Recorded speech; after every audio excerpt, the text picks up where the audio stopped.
Hello दोस्तों, नमस्कार। एक बार फिर से आप सभी का स्वागत है। दोस्तों, आज का लेसन बड़ा ही जबरदस्त है और हम सभी को उस कंपोनेंट्स को दिन के दौरान एक बार दर्शन करने को मिल ही जाता है। जैसा कि हमारे एसएमपीएस के अंदर हम बात कर रहे हैं, जैसा कि आप देख सकते हैं कि यहाँ पर जो एसटीआर लगा हुआ है इस कलर टीवी एसएमपीएस के अंदर, यानी हम उसे 0765 RT के नाम से जानते हैं, जिसे हम लोग एसटीआर पावर सप्लाई में अक्सर देखा करते हैं किसी भी कलर टीवी के अंदर। तो दोस्तों, अब देखिए, मैं पिछले ही वीडियो में आप सभी को मैंने बताया कि देखिए जो एसटीआर होता है कई पिन में होता है, लेकिन दोस्तों अभी आप लोग जितने भी टेक्नीशियन लोग हैं या जितने भी नए लोग हैं, तो दोस्तों जो लोग टेक्नीशियन हैं वो लोग इस कंपोनेंट्स को एसटीआर ही कहते हैं। लेकिन दोस्तों अगर देखा जाए तो इसका नाम एसटीआर नहीं है, इसका नाम है क्यूजी रेजोनेंट कन्वर्टर। तो दोस्तों इसलिए मैंने आपको पिछले वीडियो में कहा था कि आप किसी भी जो 5 पिन 6 पिन 7 पिन जो कि मैं आपको दिखा रहा था, जैसा कि आपको मैं ये दिखाना चाहूंगा कि आप देख सकते हैं, जैसे कि मैंने आप देख सकते हैं कि जो ये कंपोनेंट्स है ये एसटीआर इस पे मेंशन किया गया है, इस पे एसटीआर मेंशन किया गया है। जबकि देखिए आप इस पे कुछ और कोडिंग सिस्टम का इस्तेमाल किया गया है, उस पे डायरेक्टली आपको एसटीआर नहीं लिखा गया है। ठीक है, तो दोस्तों लेकिन ये आपको 9 पिन 6 पिन 5 पिन 4 पिन, तो मैंने सारे कंपोनेंट्स को एसटीआर क्यों आपको बताया,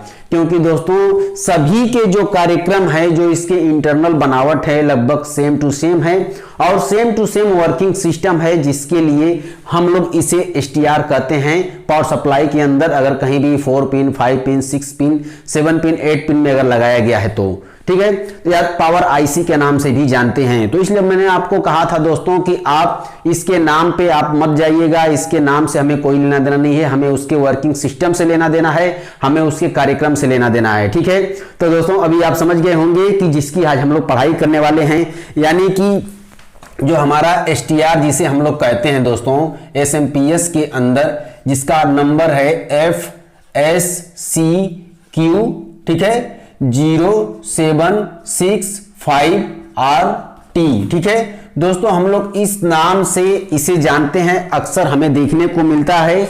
और दोस्तों ये टॉपिक बड़ा ही जबरदस्त है, इससे पाला आपका रोज पड़ता है, इसके सर्किट डायग्राम को आप समझ लेंगे तो आपको कभी प्रॉब्लम नहीं होगी। आप हमेशा कंफ्यूज रहते हैं ये खराब है या नहीं है, क्योंकि हमारी पावर सप्लाई ब्लास्टिंग भी नहीं हुई होती है, कहीं कुछ शॉर्टिंग भी नहीं रहता है, लेकिन फिर भी ये म्यूट हो जाता है। तो क्यों होता है और हमें पता नहीं चल पाता है, हम उसको नया भी लगाते हैं तो कभी कभी वर्क नहीं करता है, ऐसे क्या क्या कारण होते हैं। तो दोस्तों हम लोग इसके डायग्राम को समझेंगे आज, उसके बाद आपकी जो ये सब सारी समस्याएं आपकी लगभग 90% से ऊपर खत्म हो जाएंगी। आप और जल्दी से आप इस पे डिसीजन ले लिया करेंगे कि आखिर हमारा फॉल्ट क्या है, इस कंपोनेंट्स को लगाने के बाद या लगने वाले स्थान पर प्रॉब्लम क्यों आ रही है, क्यों आती है, क्या कारण हो सकता है, सारी जानकारी आपको इस वीडियो में मिल जाएगी। तो दोस्तों ऐसा मैं करता हूं कि मैं डायरेक्ट ब्रिज रेक्टिफायर के बाद ले लेता हूं, क्योंकि फजूल टाइम वेस्ट करके कुछ फायदा नहीं है, क्योंकि हम लोग उसको पहले अब पढ़ चुके हैं, उस पर कोई मतलब है नहीं, क्योंकि हमें ब्रिज रेक्टिफायर के बाद से काम होता है इसका, और ब्रिज रेक्टिफायर से पहले हम लोग सारी सर्किट पढ़ चुके हैं। ठीक है, तो हम लोग उस पर टाइम वेस्ट नहीं करेंगे। जो लोग भाई इस वीडियो के अंदर या इस कोर्स के अंदर इस वीडियो में एंट्री मार लिए हैं, या उनको शायद वो चाहते हैं कि मैं ये जो ब्रिज रेक्टिफायर की पहले की सर्किट को मैं जानूं उसको अच्छे से, तो आपको हमारे पिछले लेसन में जाना होगा, जा करके आपको चेक करना होगा, फिर जा करके उस वीडियो की डिटेल, इस कंपोनेंट्स की सारी डिटेल आपको मिलेगी स्टेप बाय स्टेप। ठीक है, इसलिए दोस्तों हम लोग कोर्स के अंदर हैं, इसलिए मैं ज्यादा समय वेस्ट नहीं करूंगा और हम सीधा सीधा अपने पॉइंट पे चलेंगे। ठीक है, तो दोस्तों देखिए ये है हमारा ब्रिज रेक्टिफायर, और मैं यहां पे देखिए थोड़ा सा मैं डायोड बना ही देता हूं, क्योंकि डायोड जरूरी है। तो दोस्तों आप देख सकते हैं कि ये हमारा ब्रिज रेक्टिफायर है, और अब तो आपको मैं इतनी बार इस सर्किट को बना चुका हूं कि आप को कोई भी मतलब इसमें कोई कंफ्यूजन नाम की कोई चीज होगी नहीं। ऐसे ही हम लोग की पढ़ाई होती है दोस्तों, जिसके हिसाब से आदमी के दिमाग में वो चीजें फिट हो जाती हैं, कभी जिंदगी में निकल नहीं सकता। ठीक है, तो दोस्तों वैसी पढ़ाई हम लोगों को करना है, मतलब भले ही हम लोग इसको एक बार बार ला रहे हैं अपने कोर्स के दौरान, आएगा भी, लेकिन दोस्तों इससे हम लोग की जो लकीर होती है अपने दिमाग में, जो मैं आप सभी के जो मैं लिख रहा हूं, जो भर रहा हूं, वो पक्का हो रही है। मतलब उसमें कोई भी किसी प्रकार की कोई भी मिस्टेक आपसे कभी हो नहीं सकती। ठीक है, तो दोस्तों जैसा कि आप देख सकते हैं कि यहाँ पे जो हमारा कंपोनेंट्स लग रहा है, ये इसकी वैल्यू भी आपको धीरे धीरे पूरी तरह से रिपीट हो चुकी होगी। ठीक है, तो दोस्तों अब मैं इस पे वैल्यू को नहीं लिख रहा हूं, क्योंकि बहुत सारे वैल्यू जो है थोड़ा आप भी याद रखा करें, ताकि आपके लिए ज्यादा वो कारगर होगी। ठीक है, तो दोस्तों ये है हमारी प्लस और ये है हमारी माइनस सप्लाई, और यहां पे हमारा कितना वोल्ट होगा आज मैं लिख देता हूं, फिर नेक्स्ट टाइम मैं शायद नहीं लिखूंगा, क्योंकि ये सब आपको पता होगा। ठीक है, तो दोस्तों यहां पे होता है डीसी वोल्ट। ठीक है, अब 300 वोल्ट क्यों आया, क्योंकि यहां पे अब देखिए यहां पे हमारा 110 वोल्ट अगर देखा जाए तो 110 वोल्ट से लेकर के 270 वोल्ट तक आ सकता है। अब दोस्तों ये सब पे चर्चा हो चुकी है। ठीक है, तो हमारा यहां पे 300 वोल्ट प्राप्त होता है। उसके बाद दोस्तों ये है हमारी, देखिए ये है हमारी एसएम ट्रांसफार्मर की कॉइल। ठीक है, तो दोस्तों इस प्रकार से हम यहाँ पे ड्रॉ कर लेते हैं, और दोस्तों उसके बाद हम यहाँ पे ये जो है यहाँ पे एक ड्रॉ और कर लेते हैं, जो कि हमारी फीडबैक वाइंडिंग होती है। अब दोस्तों यहाँ पे करने के बाद अब उसके बाद हम अपनी सर्किट को पहले क्लियर करते हैं। अब दोस्तों थोड़ा सा मैं इस वाइंडिंग को भी मैं कर लेता हूँ इस प्रकार से, ताकि हम लोग को काम करने में आसानी होगी। ठीक है, इस प्रकार से, और मैं यहां से एक डायोड लगा देता हूं, उसके बाद एक कैपेसिटर भी लगा देता हूं, और इस तरह से ग्राउंड कर देता हूं। हमें जितनी भी सप्लाइयां चाहिए होती हैं दोस्तों, चाहे 110 वोल्ट हो, आपका 27 वोल्ट हो, आपका 12 वोल्ट हो, जो भी वोल्ट हो, तो दोस्तों अब ये सब पे हम लोग चर्चा अभी नहीं करने वाले हैं, इससे हमारा कुछ लेना देना है नहीं, क्योंकि दोस्तों हमें इसके वर्किंग सिस्टम को समझना है, इसके जिसे हम STR कहते हैं, जिसका कोड होता है FSC Q0765RT। दोस्तों मैं इस पे अभी मैं कुछ पॉइंट पे मैं चर्चा करूंगा, लेकिन दोस्तों अभी हम लोग पहले इसके डायग्राम को समझ लेते हैं।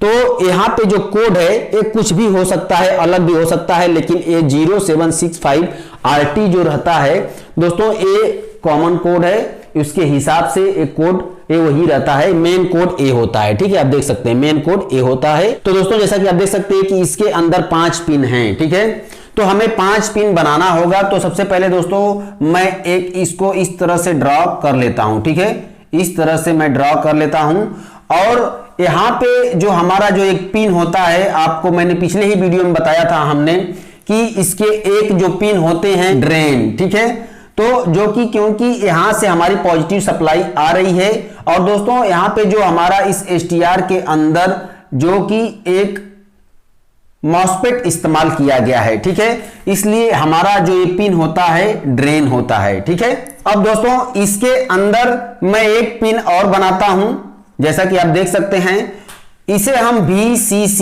लिखते हैं। ठीक है, जैसा कि आपको मैंने बताया था कि एक होता है ड्रेन, दूसरा होता है VCC। ठीक है, तो दोस्तों अब मैं उसके बाद मैं एक पिन और बनाता हूं, हमें 5 पिन बनाने हैं, क्योंकि इस STR के अंदर 5 पिन हैं। ठीक है, तो दोस्तों एक को मैं बनाता हूं ग्राउंड, जिसे मैं GND से मैं संबोधित कर रहा हूं। ठीक है, यानी हमारे पास एक तो ड्रेन होना चाहिए, दूसरा VCC होना चाहिए। ये VCC क्या करता है, करंट इस IC के अंदर जितने भी कंपोनेंट्स लगे हैं उसे जिंदा करने के लिए एक खुराक का कारण बनता है, या एक तरह से कह सकते हैं कि उस सप्लाई से ये IC ऑन की जाती है। उसके बाद जो भी कार्यक्रम होंगे वो उनका अलग प्रोसेस है। ठीक है, अब दोस्तों उसके बाद आपको मैंने एक पिन बताया था FB। ठीक है दोस्तों, FB पे क्या होता है, हमें सूचना मिलता है आउटपुट को किस प्रकार से कंट्रोल करना है, आउटपुट को किस प्रकार से कंट्रोल करना है। ठीक है, तो दोस्तों अब सबसे पहले मैं क्या करता हूं कि देखिए अब मैं एक ग्राउंड है, तो इस ग्राउंड को मैं ग्राउंड से पहले कनेक्ट कर देता हूं। ठीक है, जो एक सिस्टम है दोस्तों, हम लोग उसके हिसाब से चलेंगे। ठीक है, अब उसके बाद अब यहां पे जो VCC है, अब इसके अंदर 5 पिन है, तो हमने कई तरीके से आपको STR के पिन को हमने पिछले वीडियो में समझाया था। ठीक है, तो दोस्तों अब VCC है, तो इस VCC के अंदर एक रिक्वायरमेंट है कि ये 20 वोल्ट से ज्यादा नहीं होना चाहिए। आपको इस IC के डायग्राम के हिसाब से पता चलता है, तो मैं आपको एक मोटा एक अंदाजा दे देता हूं। इसके जब किसी आईसी को, जैसे कि किसी भी एक एरिया को जब आप वोल्टेज देते हैं तो ये चीजें उस एरिया पे डिपेंड करता है कि भाई इसे इतने वोल्ट से ज्यादा नहीं जाना चाहिए, नहीं तो इस एरिया को ये वोल्टेज दिक्कत करेगा। ठीक है, तो दोस्तों इसके लिए क्या किया जाता है कि इस VCC को कभी भी 20 वोल्ट से ऊपर नहीं जाना चाहिए। इस आईसी की एक कंडीशन है कि भाई VCC वोल्ट 20 वोल्ट से ऊपर जाना नहीं चाहिए। तो जिसके कारण से यहां पे दोस्तों ये आपका यहां पे एक जीनर से लॉक किया जाता है, यहां से जीनर से लॉक किया जाता है इस ग्राउंड से, कि दोस्तों अब जीनर क्या करता है कि जो यहां से जो करंट आएगा, तो अगर यहां पे मान के चलिए कि अब मैं इसे 18 वोल्ट का जीनर मैं यहां पे लगा रहा हूं, तो दोस्तों जो यहां से जो करंट चलेगा तो 18 वोल्ट तक तो ये नहीं बोलेगा। यहां से कोई करंट आ रहा है इस प्रकार से, मान लीजिए यहां पे 20 वोल्ट है। ठीक है, तो दोस्तों यहां से 18 वोल्ट जब तक रहेगा ये तो यहां तक नहीं आएगा, ये यहां तक नहीं आएगा। लेकिन जब 2 वोल्ट जब एक्स्ट्रा होगा तो 2 वोल्ट वही इसे इफेक्ट करेगा और ये यहां से ये खराब हो जाएगा। इसका मतलब है कि ये 18 से 19 वोल्ट तक के लिए मेरा प्रोटेक्ट कर देगा यहां पे VCC वोल्ट को। ठीक है, इसलिए दोस्तों हम यहां पे 18 वोल्ट का जीनर लगा रहे हैं 2 वोल्ट प्रोटेक्शन के लिए, कि भाई 2 वोल्ट हम आपको कम रख रहे हैं। ठीक है, ताकि आपका 20 वोल्ट से ओवर नहीं होगा।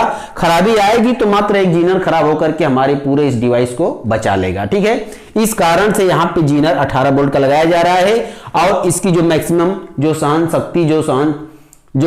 शक्ति या सहनशीलता वाली जो करंट की बात कर रहे हैं, तो यहां पे 20 वोल्ट से ज्यादा नहीं होना चाहिए। जितने भी STR आज के समय में जो लगाए जा रहे हैं पावर सप्लाई के अंदर, लगभग 20 वोल्ट के अंदर ही रखी जाती है। ठीक है, VCC वोल्ट। ठीक है, तो आप समझ सकते हैं। तो दोस्तों अब ये जो VCC वोल्ट है तो इसे सबसे पहले एक हमें झटका देना होता है। ठीक है, हमने आपको बताया था ना कि जो कि BR सिग्नल होता है। तो दोस्तों इस वाले STR के अंदर एक ड्रेन से VCC के अंदर जो एक झटका आता है वो नहीं व्यवस्था है, बल्कि ये बाहर से इसके अंदर है, इस IC के अंदर वो वाला फंक्शन। तो जितने भी इसके रिलेटेड जितने भी STR जिसे हम लोग कहते हैं, जबकि वो STR है नहीं, तो सारे के सारे ऐसे डिवाइसों के अंदर, ऐसे SMPS के अंदर जहां पे इसका मिलता जुलता कोड अगर लग रहा है तो आप समझ सकते हैं कि उसके अंदर जो VCC है और उसका जो BR सिग्नल है वो VCC और ड्रेन से इंटरनल में नहीं है, जबकि बाहर से व्यवस्था दी गई है। तो एक झटका के लिए हम यहां से पॉजिटिव सप्लाई ले रहे हैं दोस्तों। एक हमने इस प्रकार से 2 रजिस्टर के थ्रू हमने ले लिया है। ठीक है, अब दोस्तों अब आपको पता है कि यहां पे 300 वोल्ट है और हमें चाहिए यहां पे 18 वोल्ट। तो दोस्तों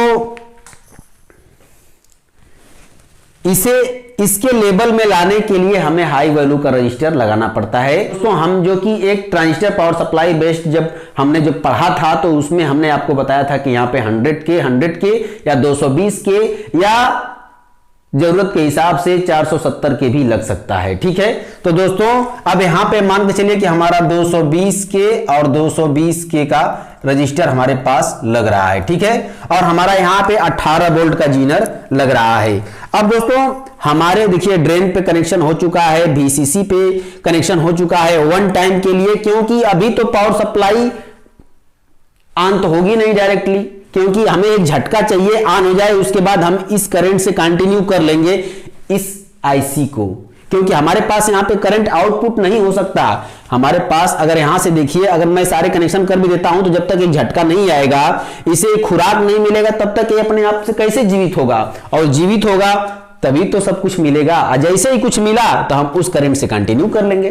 तो हमें 1 टाइम झटका मुझे चाहिए। और दोस्तों ये जो करंट आता है, स्टार्टिंग में जब कोई करंट आता है तो एक टाइम के लिए झटका वो दे देता है, फिर जैसे ही उसके ऊपर थोड़ा सा लोड पड़ेगा बस इसकी जो ताकत है वो कम होगी, क्योंकि बैठेगी, क्योंकि इसके अंदर भी कुछ ताकत लगेगी सारे कंपोनेंट्स को चलाने के लिए।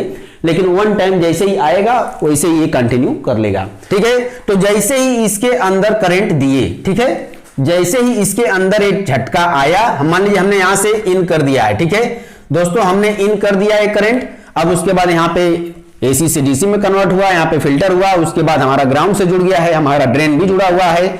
अब दोस्तों जो सोर्स होता है वो सोर्स इसके इंटरनल में फिट है, इस IC के अंदर ये सोर्स इसके इंटरनल में ही फिट है, जिसे अलग से जो सर्किट से बाहर ग्राउंड दिया जाना चाहिए था, तो लेकिन इस वाले आईसी के अंदर और इसके सोर्स जो है इंटरनल में फिट है डायग्राम के हिसाब से। ठीक है, तो दोस्तों अब यहां से एक टाइम के लिए स्टार्ट हो गया और जैसे ही यहां पे स्टार्ट हुआ तो हमें एक करंट मिला। ठीक है, एक करंट मिला तो हम क्या करते हैं कि हमने आपको बताया था कि इस VCC को कंटिन्यू करने के लिए, इस VCC को कंटिन्यू करने के लिए एक हम क्या करते हैं, एक सप्लाई हम यहां से दे देते हैं। किससे?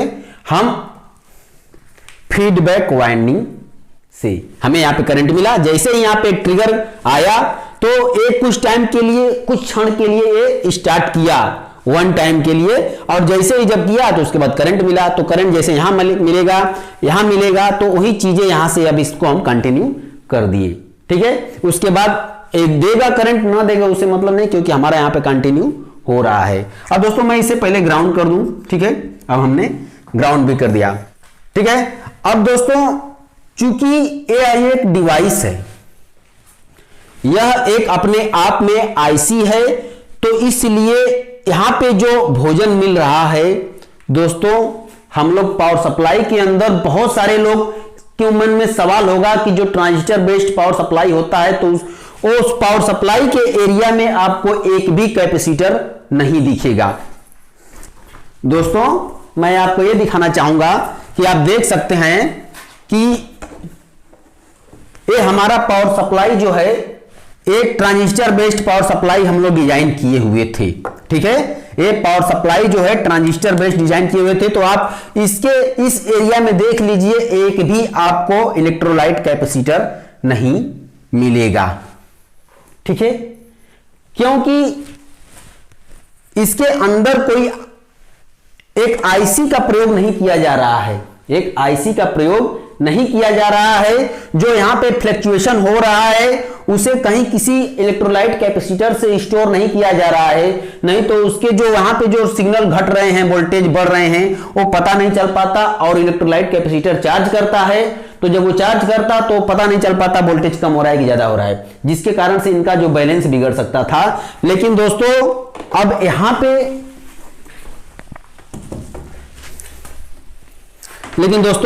अब यहां पे जो इस्तेमाल किया जा रहा है यह एक आईसी दोस्तों, लेकिन जो यहां पे जो इस्तेमाल किया जा रहा है ये ताकत किसी आईसी को VCC देने का काम किया जा रहा है। मतलब किसी एरिया को जब करंट दिया जाएगा तो फिल्टर होके जाना चाहिए, नहीं तो उसके अंदर जब फ्लक्चुएशन होगा तो इस आईसी के पूरे सिस्टम को ही जब VCC वोल्ट ही जब गड़बड़ मिलेगा तो ये आईसी काम कहां से करेंगी, क्योंकि वो फ्लक्चुएशन करेगा, अप डाउन करेगा जैसे ही लोड पड़ेगा। तो इसके अंदर जो यहाँ की जो फ्रीक्वेंसी जो जा रही है, जो वोल्टेज के साथ साथ वो फिल्टर ही नहीं हो रहा है। जैसे कि यहाँ पे एक कैपेसिटर नहीं लगेगा तो यहाँ पे बस सिर्फ वो कन्वर्ट हो रहा है, लेकिन इसके अंदर अब सारी, अब देखिए ये भी एक VCC है, यहाँ से जो निकल रहा है सारी एरिया को देने वाला VCC अगर कह सकते हैं +B।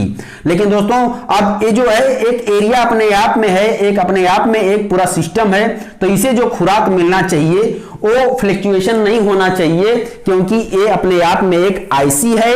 और जो हम अभी आपको जो बताए थे, वो डायग्राम दिखाए थे, वो एक ट्रांजिस्टर बेस्ड पावर सप्लाई था, इसलिए उसके अंदर कैपेसिटर नहीं लगते थे, इलेक्ट्रोलाइट या पोलराइज्ड कैपेसिटर, जिसके अंदर पोलरिटी होती है प्लस माइनस होता है। और इसके अंदर दोस्तों अब कैपेसिटर लग रहा है। दोस्तों देखिए ये एक जबरदस्त फैक्ट है कि उसके अंदर एक भी कैपेसिटर नहीं लगते हैं ट्रांजिस्टर बेस्ड पावर सप्लाई के अंदर, लेकिन यहां पे देखिए दोस्तों कैपेसिटर लग रहा है, क्योंकि किसी आईसी को जब सप्लाई देंगे तो फिल्टर होकर के जाना चाहिए, फिर जाकर के शुद्ध भोजन मिलेगा उसको। जैसे कि यहां पे कैपेसिटर निकाल दीजिए, सब कुछ गड़बड़ हो जाएगा। इसी प्रकार से यहां पे जो सप्लाई आ रही है तो यहां पे एक कैपेसिटर लगना चाहिए। ठीक है, तो दोस्तों अब यहां पे जो कैपेसिटर लगेगा तो आपको पता होना चाहिए कि यहां पे कितना लगेगा। तो हम लोगों को पता है, एक रेशियो है कि जो यहां पे जो करंट हमारे पास मिलने वाला है, जो यहां पे करंट मिलने वाला है वो जब भी मिलेगा तो अब 18 वोल्ट के नीचे ही मिलेगा, क्योंकि हमने यहां पे अब 18 वोल्ट का जीनर लगा दिया है। तो हमारा कैपेसिटर कितना लगेगा, मैक्सिमम 25 वोल्ट का लगेगा भाई, कि भाई हमारा उससे जब ज्यादा होगा नहीं तो फटेगा क्यों, 25 वोल्ट से ऊपर हो नहीं सकता, क्योंकि यहां पे हमने 18 वोल्ट का जीनर लगा रखा है। तो इसलिए हम 25 वोल्ट का कैपेसिटर आता है, 20 वोल्ट का तो आता नहीं है। तो इसलिए हम यहाँ पे कितना लगाएंगे, 25 वोल्ट का लगाएंगे या 50 भी लगा सकते हैं, कोई टेंशन नहीं है। और यहाँ पे जो MFD लगाएंगे बहुत कम लगाएंगे, क्योंकि हमें यहाँ पे जब आप समझ सकते हैं कि जो यहाँ पे जो रजिस्टर लगाए गए हैं, इस रजिस्टर से कुछ क्षण के लिए जब ये IC वर्क कर जा रही है तो इसे बहुत ज्यादा ताकत की जरूरत नहीं है एम्पियर के साथ में DC करंट, क्योंकि इसे DC करंट पे कोई भी डिवाइस काम करती है। मैं आपको शुरू से बताते आ रहा हूं कि इलेक्ट्रॉनिक्स का कोई भी डिवाइस होगा तो DC करंट पे ही वर्क करता है, जबकि यह एक डिवाइस है अपने आप में। तो इसके लिए यहां पे जो कैपेसिटर लगेंगे दोस्तों, ये बहुत ही कम लगेंगे। ये है हमारा पॉजिटिव और दूसरा हम नेगेटिव से इसको कनेक्ट कर दिए। तो दोस्तों इस प्रकार से हमें यहां पे एक कैपेसिटर लग गया। अब हमारे पास इतनी व्यवस्था हो गई है कि हमें यहां से ट्रिगर दिए, करंट पैदा हुआ, जैसे ही पैदा हुआ वैसे यहां से करंट मिला और हम यहां से डायरेक्ट इसको भोजन देके कंटिन्यू कर दिए। तो अब तक तो हमने इस डिवाइस को करंट बनवाया है, लेकिन अब कितना बन रहा है कोई गारंटी नहीं है। तो उसे कैसे कंट्रोल किया जाएगा उस पर चर्चा करते हैं, ठीक है। तो दोस्तों अब उसके बाद देखिए हम यहां पे जो ड्रॉ कर रहे हैं, आप समझ सकते हैं मैं किस चीज का मैं चित्र ड्रॉ कर रहा हूं। इस प्रकार से आप देख सकते हैं। तो हमारे पास देखिए यह है हमारे पास ऑप्टो कपलर का चित्र, और इस प्रकार से मैं चित्र को ड्रॉ कर लेता हूं और इस प्रकार से, ठीक है, जो कि हमारा जो लाइट के रोशनी से हमारा जो है यहां पे जो ट्रिगरिंग होता है, ठीक है, इस प्रकार से। और ये हो गया हमारा इमीटर। तो दोस्तों किसी भी STR पावर सप्लाई के अंदर या किसी भी IC जो कि SMPS के अंदर इस्तेमाल की गई है, तो दोस्तों जबकि ट्रांजिस्टर वाले पावर सप्लाई के अंदर इसको करंट को इस प्रकार से एक सूचना के रूप में दिया जा रहा था, जो ट्रांजिस्टर बेस्ड पावर सप्लाई है, जैसा कि आप इसको देख सकते हैं कि ये है हमारा पावर सप्लाई। तो इसके अंदर जो ऑटो कपलर था हम लोगों का, तो ऑटो कपलर के जो हमारा ऑप्टो कपलर था तो उसके अंदर एक सप्लाई दी जाती थी, तो घूम करके इसे कंट्रोल किया जाता था इसके आधार पे। लेकिन दोस्तों इसके अंदर एक चीजें हैं, लेकिन दोस्तों इसके अंदर एक चीजें हैं कि आप जितने भी कनेक्शन करेंगे या आप मॉडिफाई या कोई मॉड्यूल लगाते हैं तब, या आपको कभी भी देखने को जो मिलेगा जो STR वाली पावर सप्लाई के अंदर, तो उसका इमीटर पॉइंट ग्राउंड होता है ऑप्टो कपलर का। तो इस प्रकार से दोस्तों हम इसे पहले ग्राउंड कर देते हैं, ताकि अब यहां से जो यहां पे जो FB सिग्नल होता है, तो इसके हिसाब से जब यहां पे ट्रिगरिंग की जाती है तो एक ग्राउंड क्या करता है, इस ग्राउंड से इसे दबाया जाता है, इस पे लोड दिया जाता है कि भाई जब ये करंट जब यहां से जो इससे जो कनेक्टेड है, तो ये जैसे जैसे इसके ऊपर आप दबाव डालेंगे तो निगेटिव से और इसका इमीटर देखा जाए तो कनेक्शन हो रहा है, यानी इसको निगेटिव से किसी भी पॉजिटिव के अंदर, क्योंकि ये अपने आप में डिवाइस है, तो इस जहां पे जो शक्ति जो यहां पे जो वोल्टेज होगा 2 वोल्ट 4 वोल्ट 5 वोल्ट, तो निगेटिव से जब उसको कनेक्ट कराएंगे इसके लाइट के बेस के जरिए, तो आपस में दबाव बनाएगा, जिसके कारण से यहां का जो पावर होगा वो बैठेगा, यानी उसका लेवल घटेगा, ठीक है, इमीटर से उसको घटाया जाएगा। तो इसलिए यहां पे इसको इमीटर से ग्राउंड किया जा रहा है, ठीक है। तो दोस्तों सबसे पहले अब हम क्या करते हैं कि जो यहां पे आप देख सकते हैं कि यहां पे हमने इसको इस प्रकार से कनेक्शन कर दिया। अब दोस्तों ये बहुत ही नाजुक सिग्नल है, ये बहुत ही नाजुक सिग्नल है, क्योंकि यहां से जरा भी अगर स्मूथ वोल्टेज नहीं गया, जरा भी स्मूथ वोल्टेज अगर यहां पे नहीं गया या निगेटिव चाहे जो भी हो, तो दोस्तों ये बहुत ही नाजुक है, जिसे कहते हैं कि ये नस है, इसको यहां से दबा देंगे तो काम फिट हो जाएगा। तो दोस्तों वही चीजें हैं। तो इसे इसके अंदर जो किरकिराहट या इसे बोल सकते हैं फ्लक्चुएशन या किसी प्रकार की नॉइज जो करती है, इस प्रकार की नॉइज को मारने के लिए, खत्म करने के लिए दोस्तों हम इसे निगेटिव से एक PF लगा देते हैं, ताकि ये फिल्टर होता रहे, ये नाजुक सिग्नल है, जैसे कि यहाँ पे फिल्टर किसी सप्लाई को आईसी से जो निकल रहा है पॉइंट, या किसी को भोजन दिया जा रहा है तो यहाँ पे इलेक्ट्रोलाइट कैपेसिटर लग रहा है, लेकिन यहाँ पे मामूली बोल्ट है, बहुत मामूली सिग्नल जैसा है, जो कि यहाँ से जो संकेत आता है बहुत मामूली सा, इसको संकेत से कंट्रोल किया जा रहा है। तो इसके अंदर जो एफबी जो सिग्नल है उसे फिल्टर किया जा रहा है एक पीएफ से, न कि इलेक्ट्रोलाइट कैपेसिटर से। अगर यहाँ पे आप इलेक्ट्रोलाइट कैपेसिटर लगा देते हैं दोस्तों तो यहाँ पे वो चार्ज होगा, जब चार्ज होगा तो यहां पे वोल्टेज कम ज्यादा भी होगा तो कैपेसिटर कम ज्यादा होने नहीं देगा, क्योंकि अपने में से दे दिया करेगा। जैसे कि यहां पे कम ज्यादा थोड़ा सा होगा तो अपने में से दे दिया करेगा, तो ये पता ही नहीं चलेगा, सबका सब गड़बड़ हो जाएगा। इसलिए यहां पे जो लगेगा पीएफ कैपेसिटर लगेगा, फिल्ट्रेशन के लिए बहुत ही कम वैल्यू का लगेगा। ठीक है, तो दोस्तों उस पर चर्चा बाद में करते हैं, अभी हम इसके बनावट को समझ रहे हैं, इसके सर्किट को समझ रहे हैं। ठीक है, अब हमारा इतना काम कंप्लीट हो गया। अब दोस्तों हम यहां पे इसके एक पिन की, यानी जो पांचवा पिन है, अब पांचवा पिन कौन सा है देखा जाए दोस्तों तो एसटीआर के अंदर हमने आपसे जिक्र किया था कि एसटीआर 4 पिन का होता है, एसटीआर 5 पिन का होता है, एसटीआर 6 पिन का होता है, एसटीआर 7 पिन का होता है। तो अभी अगर काउंटिंग करते हैं तो हमारा एक ड्रेन हो गया, दूसरा एक जो सोर्स होता है इसके इंटरनल में है, तो देखा जाए तो हमने सोर्स की भी बात कर ली है। अब दोस्तों अब उसके बाद हमारा ग्राउंड होता है, तो हमने एक ग्राउंड की भी बात कर ली है।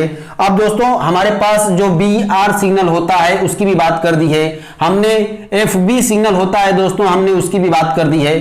तो हमारे पास 1 2 3 4 5 6 पॉइंट हो गए कि नहीं? 6 पॉइंट हो गए। ड्रेन हो गया, सोर्स इसके इंटरनल में है, 2 हुआ, क्योंकि जब यहां पे मॉसफेट लगा है तो सोर्स कहीं ना कहीं होगा, तो इसका मतलब इसके अंदर सोर्स इसके इंटरनल में लगा है। अब उसके बाद BCC हो गया, उस प्लस उसके बाद BR सिग्नल हो गया। अब BCC क्यों? क्योंकि इस डिवाइस को ऑन करना है। अब ग्राउंड, भाई ग्राउंड चाहिए होता है, क्योंकि ड्रेन से भी इसका कनेक्शन होगा ताकि वही नेगेटिव जाएगा, क्योंकि यहाँ पे पॉजिटिव आ रहा है। और VCC है तो VCC के साथ ग्राउंड रहेगा, तभी तो इसको एक भोजन कंप्लीट होगा, एक फेस पे तो कोई काम होता नहीं है। अब दोस्तों उसके बाद FB सिग्नल हो गया, BR सिग्नल ही इसके अंदर अटैच है। अब हमारे पास जो पांचवी जो यहां पे अगर देखा जाए इसके हिसाब से, पिन के हिसाब से 1 2 3 4 पांचवा पिन क्या है, और आपके 7वें पिन का जवाब भी है। ठीक है, तो दोस्तों ए होता है SYNC, यानी दोस्तों ए होता है सिंक, ए होता है सिंक। इस वाले आईसी के अंदर जो, और इन लोगों के कंप्लीट तो भाई इन लोगों की रिक्वायरमेंट पूरी हो चुकी है, लेकिन इस वाले आईसी के अंदर सिंक की व्यवस्था की गई है, सिंक पिन की। अब ओ पिन क्या कर रहा है दोस्तों, हमने 6 पिन का जवाब दे चुके हैं, 7वां पिन की बात हो रही है। ठीक है, एक ए पिन बताता है कि जो हमारा जो यहां पे आउटपुट में जो करंट बन रहा है, ये तो एक तरह से सूचना दी जा रही है कि भाई हमें कितना उसको कंट्रोल करना है। लेकिन ए वाला जो पिन क्या बताता है, इस आईसी के अंदर, इसके अंदर ये फंक्शन होता है कि यहां पे जो करंट, यहां से तो कंट्रोल किया जा रहा है, लेकिन जो करंट है वो ओवर बन रहा है। क्या? एक सिंक वाला वोल्टेज ऑटोमेटिक इसको स्विच ऑफ कर देगा अगर यहां पे कुछ ज्यादा ओवर होने लगेगा, इससे कंट्रोल नहीं होगा। तो इसके अंदर ऑटोमेटिक ये व्यवस्था प्रदान करेगा कि ओवरलोड से बचाएगा, ऑटोमेटिक ऑफ करेगा, ऑटोमेटिक रिस्टार्ट करेगा। जैसे वहां पे आउटपुट में अगर कुछ शॉर्टिंग भी रहता है, डायरेक्ट इसके अंदर जब शॉर्टिंग होता है डायरेक्ट, या उसके अंदर कुछ ओवर करंट बन रहा है, तो वो सारी चीजों को मैनेज करता है, जैसे कि ओवरलोड प्रोटेक्शन, ओवरलोड करंट, और दोस्तों अबनॉर्मल वोल्टेज से प्रोटेक्ट करता है। यानी कि यहां पे कुछ अबनॉर्मल चीजें हो रही हैं, कुछ ओवर वोल्टेज हो रहा है, ओवर करंट हो रहा है, अबनॉर्मल वोल्टेज कोई अचानक से अकस्मात में कुछ हो रहा है, इसके अंदर में कुछ लोड बढ़ रहे हैं। तो दोस्तों जब यहां पे जब करंट का जो कुछ अबनॉर्मल चीज होंगी तो वही चीजें सब पे इफेक्ट करेगा। तो दोस्तों वो सब फ्लक्चुएशन वगैरह बहुत कुछ चीजों से वो ऑटोमेटिकली ऑफ करता है, ऑटोमेटिकली उसे प्रोटेक्ट करता है, जिसके कारण से बहुत सारे केस में आप देखे होंगे कि हमारा आउटपुट जब शॉर्ट होता है तो ये उड़ता नहीं है, बस उसकी शॉर्टिंग छोड़ा दीजिए, काम कर जाएगा। तो वो कौन प्रोटेक्ट करता है इसे? ये सिंक की पिन करती है। तो सिंक को कहां से कनेक्शन सिग्नल दिया जाता है, और हमने आपको पिछले वीडियो में भी बताया था कि दोस्तों जो VCC के साथ और इसका एक अलग संबंध भी होता है। जो कि किसी किसी में होता है, किसी किसी में नहीं होता है।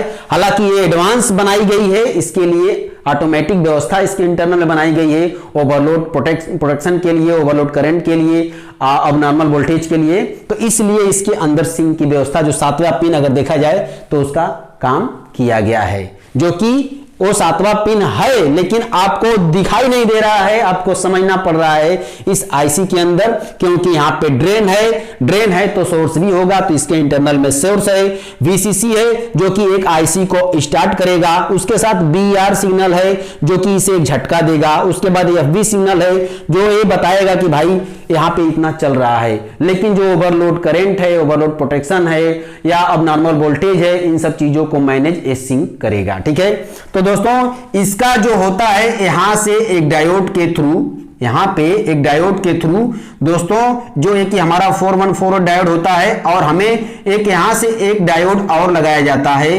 दोस्तों अब हम यहां पे 2 डायोड इसलिए लगा रहे हैं कि जैसे मैं आपको ये चीजें बताना चाहता हूं कि यहां पे हमने आप देखे होंगे तो हम यहां पे जो हमारी जो कन्वर्ट हो करके आ रही है, सबसे पहले जब हमें फीडबैक वाइंडिंग आ रही है तो सबसे पहले हम डीसी में कन्वर्ट करते हैं फास्ट रेक्टिफायर से दोस्तों। उसके बाद हम एक एक डायोड से अलग अलग एरिया को सप्लाई देते हैं, जैसा कि आप देख सकते हैं यहां पे एक सप्लाई दिया गया है और इस एरिया के लिए एक यहां पे डायोड लगाया गया, इसके लिए एक डायोड यहां पे लगाया गया, इसके लिए। ठीक है, तो दोस्तों सभी लोगों के लिए अलग अलग एक व्यवस्थाएं दी गई है। तो सबसे पहले दोस्तों हम इसे क्या करते हैं, एक डायोड से जो कि एसी से डीसी में कन्वर्ट करते हैं। ठीक है, तो दोस्तों अब यहां पे क्या कर रहे हैं, यहां पे इसे कन्वर्ट कर रहे हैं एसी से डीसी में, लेकिन अब हमें यहां से पता भी चलाना है कि यहां पे वोल्टेज अब नॉर्मल है या कुछ और है। अब इसके अंदर हम यहां पे इलेक्ट्रोलाइट कैपेसिटर नहीं लगा रहे हैं, क्यों कि ये जब चार्ज होगा तो यहां पे जो कुछ भी हरकतें होंगी तो इसे पता नहीं चल पाया करेगा।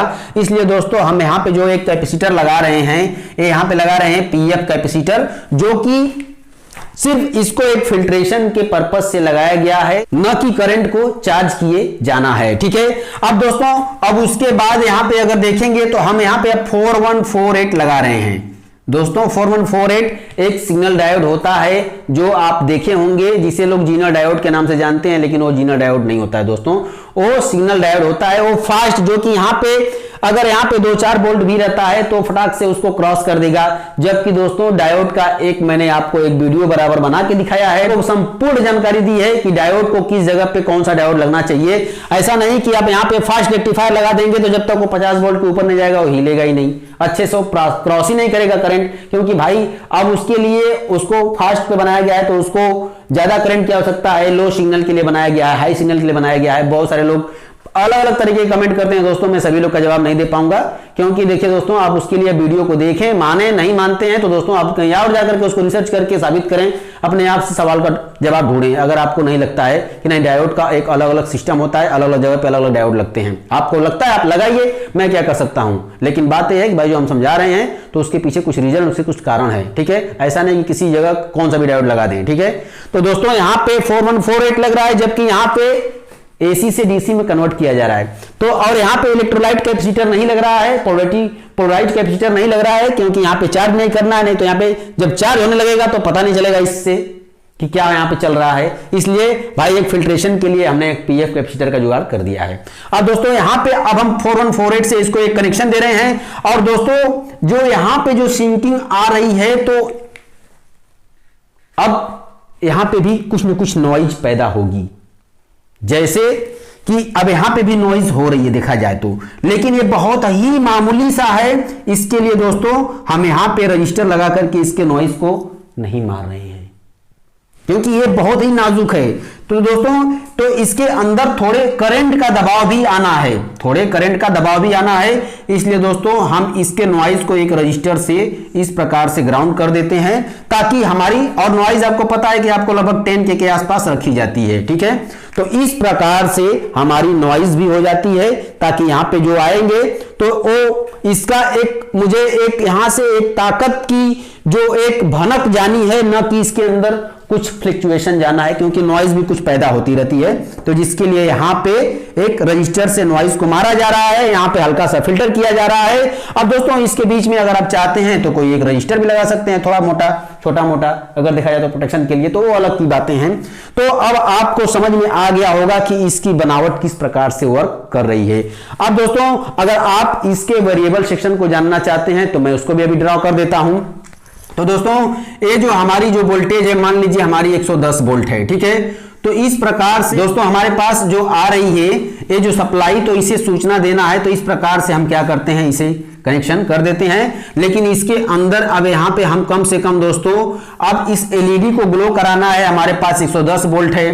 तो अब जैसे कि आपने किसी स्टेबलाइजर वगैरह की एलईडी के अंदर जब करंट जो एलईडी को दिखाना होता है ग्रीन और रेड को, तो आपको पता है कि वहां पे कम से कम 100 के आसपास रखते हैं, या 100 का अक्सर एलईडी खराब हो जाती है इंडिकेट करने के लिए। तो इस तरह से ये भी एक एलईडी है ना, तो इस एलईडी को जलाने के लिए आप यहाँ पे 110 वोल्ट है, तो उसी के हिसाब से लगभग एक रेशियो में रखा जाता है। मान लीजिए मैं यहाँ पे आपको अब वहां पे अब 100 के रख रहे थे, तो भाई यहाँ पे हमारा 200-250 वोल्ट था, तो अब यहाँ पे हमारा 100 के है, तो उसी के आसपास मान लीजिए यहाँ पे 50 के हो सकता है, 60 के हो सकता है, ठीक है।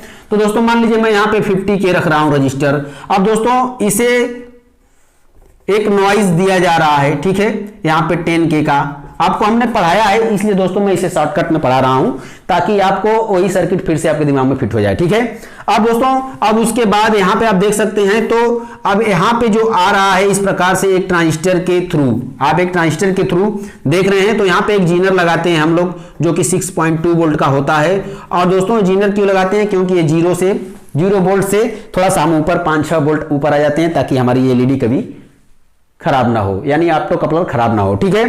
तो दोस्तों इस प्रकार से हम कर देते हैं, और यहाँ पे एक रजिस्टर लगाते हैं जो कि वेरिएबल रजिस्टर होता है, जिसे हम ट्यून कर सकते हैं। अब दोस्तों यहाँ पे इसके यहाँ पे आप देखेंगे तो एक यहाँ पे हम नॉइज दे देते हैं जो 10 के आसपास होता है, ठीक है।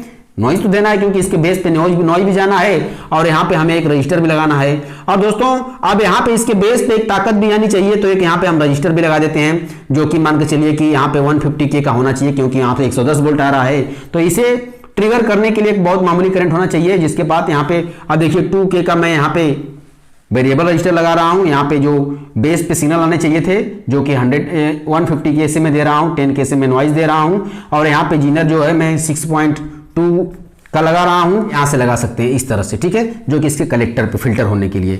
अब दोस्तों यहां पे जो हमारा जो लेवल थोड़ा ऊपर होना चाहिए, तो यहां पे इस प्रकार से हम एक रजिस्टर लगाते हैं जो कि 100 के आसपास हो सकता है, क्योंकि भाई हमें इसके लेवल को भी तो ऊपर लेके आना है, वोल्टेज को यहां से तो डायरेक्ट 0 हो जाएगा देखा जाए, तो इसलिए हम यहां से क्या करते हैं, एक रजिस्टर लगा करके इसके लेवल को ऊपर ले जाते हैं, और यहाँ पे 6.2 वोल्ट का जीनर काम कर रहा है। तो दोस्तों अब इस प्रकार से ये आईसी काम कर रही है, जो कि एसटीआर नहीं है, ये है रेजोनेंट कन्वर्टर आईसी बोल सकते हैं इसको, इसका नाम है, लेकिन हम लोग इसे एसटीआर कहते हैं। तो दोस्तों नाम से कोई लेना देना नहीं है, सब जो है काम उसी के तरह है, तो इसलिए दोस्तों हम लोग एसटीआर बोलते हैं, हमें नाम से कोई लेना देना नहीं होता है। अब दोस्तों हमारे एक मित्र ने कमेंट किया हुआ था, हालांकि दोस्तों मैं उन मित्र का नाम नहीं बता सकता, क्योंकि दोस्तों अब हमारे पास इतने लोड होते हैं, नाम पे मैं नहीं फोकस रखता हूं। हाँ, किसी ने क्या सवाल किया है वो मेरे दिमाग में रहता है, तो मैं अगर मैं कुछ पढ़ाता हूं तो उसके अंदर वो चीजें आ जाती हैं,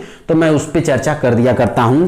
तो मेरे एक दोस्त हैं जिन्होंने बताया था कि एक एसटीआर का उन्होंने मॉडल लगा रखा है, जो कि वो किसी सर्किट के अंदर तो वो गर्म हो रहा है वो एसटीआर, तो हमें वहां पे क्या लगाना चाहिए, ठीक है, ताकि वो गर्म ना हो, वर्क तो कर रहा है लेकिन वो गर्म हो रहा है, हीट हो रहा है ज्यादा। दोस्तों जो आईसी है आप देख सकते हैं कि FSC Q0765RT, तो दोस्तों ये 100 वाट की बनाई गई है, 100 वाट की लोड के लिए बनाई गई है। अब दोस्तों यहां पे 1265 RT हो जाएगा, 170 वाट के लिए बनाया गया है। अब यहां पे 1565 RT हो जाएगा दोस्तों, तो ये है 210 वाट के लिए बनाया गया है, ठीक है। यानी इस तरह के जो आईसी या जो ये कोड जो मैच हो रहे हैं, देखिए FSC के जगह कुछ और भी हो सकता है, लेकिन क्यों रहेगा, तो दोस्तों ये 0765 RT 100 वाट के लोड के लिए काम कर जाता है, जो कि एक कलर टीवी होती है। लेकिन दोस्तों कहीं कहीं पे हो सकता है मान लीजिए किसी कारण से थोड़ा सा आपका वो थोड़ा गर्म हो रहा है, आपको लगता है कि ये प्रॉब्लम कर सकता है, तो आप इसे 170 वाट वाले को लगा दीजिए, 1265 को लगा दीजिए। और दोस्तों अगर उससे भी ज्यादा आपको पावर अगर इस्तेमाल करना है तो आप वहां पे 1565 को लगा दीजिए, और दोस्तों उसके बाद जो है ये 210 वाट का हो जाएगा। तो इस प्रकार से, और दोस्तों ये जो कंप्लीट एक आईसी है, इसलिए पूरे वर्किंग सिस्टम को एक लोड के हिसाब से इसकी क्षमता वाट रखी गई है। भले इसके अंदर मॉसफेट इस्तेमाल किया गया है, अगर मॉसफेट की बात करेंगे तो उसकी क्षमता एम्पियर से होती है। किसी ने कमेंट भी किया था कि सर मैं कभी देखा नहीं कि किसी मतलब मॉसफेट के ऊपर एम्पियर से या वाट से कुछ कहा जाता है। तो भाई देखिए, अब आप जाकर के जानकारी हासिल कीजिए, अब हम क्या कर सकते हैं। तो दोस्तों चलिए मिलते हैं नेक्स्ट वीडियो में, तब तक के लिए अपना ख्याल रखें और मस्त रहें।